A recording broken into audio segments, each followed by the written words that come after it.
if I asked you, do you think relationships are actually hard work? What would your answer be? My answer would be yes, but maybe not for the reason people think.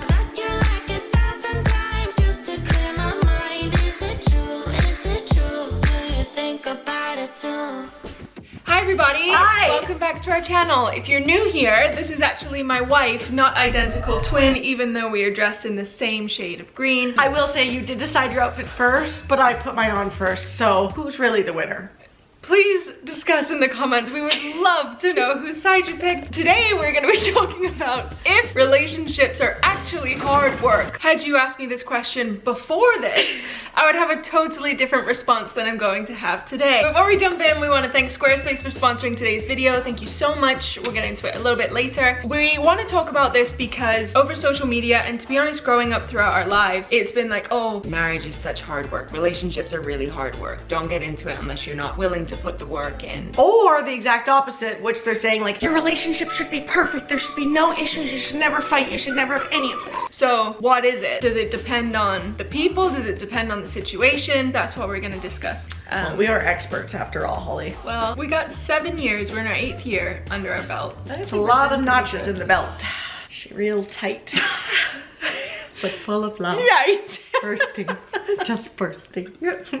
Okay, so if I asked you, do you think relationships are actually hard work? What would your answer be? My answer would be yes, but maybe not for the reason people think. There's a lot of individual work that needs to be done when you're in a long-term committed relationship. We've talked about avoidant anxious attachment styles, and I am an avoidant at heart. So that for me was something I really struggled and had to work on, especially this past year. I've really had to dive deep into my past traumas and just the struggles of my life. And was that easy or was that hard? That was some hard work, let me tell ya. I'm anxious attachment, which is also fun and great pairing, by the way. Absolutely. So basically, while Paige was working on herself, I also had to work on myself too. So we were both doing individual work within a relationship, and we've seen people break up because they're like, oh, I just can't grow in this relationship. You know, I need to grow before I get into a serious relationship. I'm not sure I understand that, but I've also never been in that position. I would imagine if I was putting in the work and my partner could not be arsed to do the work as well. T, bitch, that's hard work. See ya. Definitely a snip in that relationship right then and there at that point, but we were both in this together. We both knew we had to get some shit sorted out. We did the hard work separately but together. I don't even know if that makes sense, but like there was individual work to be done, but because we both were doing it, we knew we were struggling at different times and were able to better communicate. At least for me, it gave me some comfort to know that I wasn't alone going through this and that you could understand my struggles even though they were different struggles. Yeah, and I think the good thing about if you're in a similar situation or you're trying to grow together to make your relationship less hard work, if we broke up and did that work individually, we wouldn't know if that work actually worked because we're not being triggered. So I could be like, I am so good. I know that next time I get in an argument or next time someone needs space from me, I'm gonna be a-okay. But because that's not being exercised like a muscle, I don't know until it happens. And then it's just kind of recycling through the same stage 1, stage 2. Whereas this gal over here just really worked that muscle over and over and over again. Like a dead weight. Yes, and me to her. We're just gym buddies, aren't we? We're gonna hold ball and chain together with 2 balls. Just clack, clack, clack.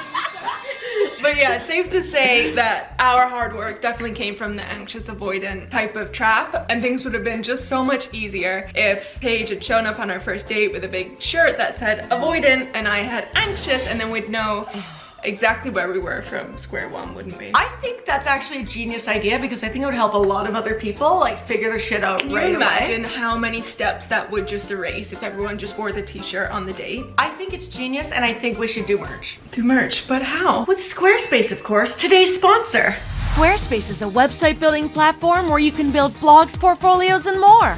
Their professional website templates are extremely flexible. You can customize your look, update content, and add features to fit your unique needs. It is effortless to build an e-commerce platform. All you have to do is design your products, and Squarespace handles the production, inventory, and shipping, saving you time, money, and effort. If you're thinking of building a website, look no further than Squarespace. If you guys are interested, you can head to squarespace.com for a free trial. And when you're ready to launch, you can head to squarespace.com/Paige and Holly to get 10% off your first purchase of website or domain. Thanks, Squarespace. You're gonna help a lot of couples out there. You sure are. We might help one. We could have helped ourselves.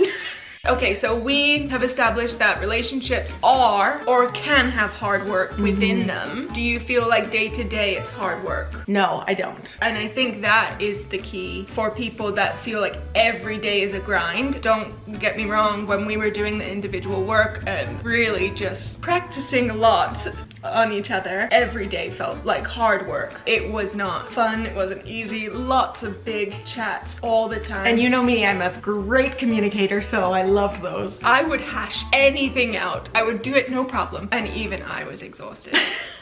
And that's saying so. There's me like in bed with an IV, like one more heart to heart and she's pulling the plug, man. She's done. Okay, but all jokes aside, like those conversations were very important and I don't regret any of them that we had. Basically, the hard work is resisting every knee-jerk reaction in your body that you've had since birth. Say we get annoyed with each other. If I want to withdraw, if I want to lash out, if I want to get into an argument, I had to try and pick and choose which one would actually benefit us in the situation, not just myself.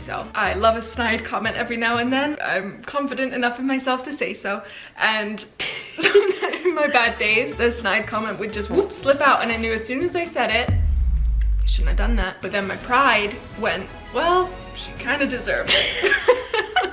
Just so you know what kind of partner I am. So that hard work was one, not letting the snide comment go and literally being like, why would you ever talk about the person you love like that? Stop it, that's your ego talking. But if I'm not quick enough with that and the snide comment slips out, then I have to ditch the pride and go, I am so sorry, I have no idea why I said that. It's got nothing to do with you, everything to do with me. Those kinds of things. Mine was basically the exact opposite, which was anytime we had any conversation, I took that as extreme conflict if we disagreed on any sense. Like boom, my walls would shoot up, I didn't want to talk. I would completely dissociate and I wasn't present at all. And that was probably the hardest thing I've ever done, is to try and like get out of that trap that I just kept going into, where it's like shutting down every time I'm overwhelmed. Even if I can't explain my emotions, to be here and let her know I'm overwhelmed and I can't talk right now. Even saying something like that. And all of this didn't happen overnight. This literally took months and months. At the end of the day, communication for us was what made our relationship hard. It wasn't like it was all sunshines and rainbows. It was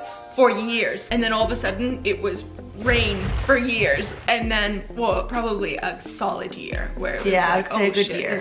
this is a bit rocky. And now we're on the upswing again, and because we worked hard to do the foundation, we're a-okay. But with that being said, we have the same values, we have the same morals. I was just gonna say that. We were on the same page. We had such a good, solid foundation of trust and honesty. My takeaway from this: should relationships be hard? I don't think they should be hard, no. I think there are elements of hard work in it, but it doesn't feel like work for me to love and show up for Paige. I almost said my partner and Paige at the same time, and I said Paige. I love loving you. I love taking care of you. That does not feel like work at all. No, we're very privileged with, we work from home, we don't have children. We're together 24/7. Yeah, I mean, that has its own thing. But, you know, we're not coming home from a 10-hour workday with screaming kids and still having to put effort into each other. That, I think, is when another element of hard work There'd be so many more layers begins. to that, yeah. I think a good relationship takes hard work to get to a good relationship. Like a true, authentic, fully all-in relationship takes hard work. But once you get there, it is worth everything. Cheers to that. Oh, I love you. twinsies! Stop! I know. Okay, we're gonna go now. We hope you enjoyed it. Let us know what you think. We are totally open to any other views, whether it's with ours, against ours. I think it's a great conversation to have. But yeah, take care of yourselves. Big hugs. Love you. Love you guys. Bye.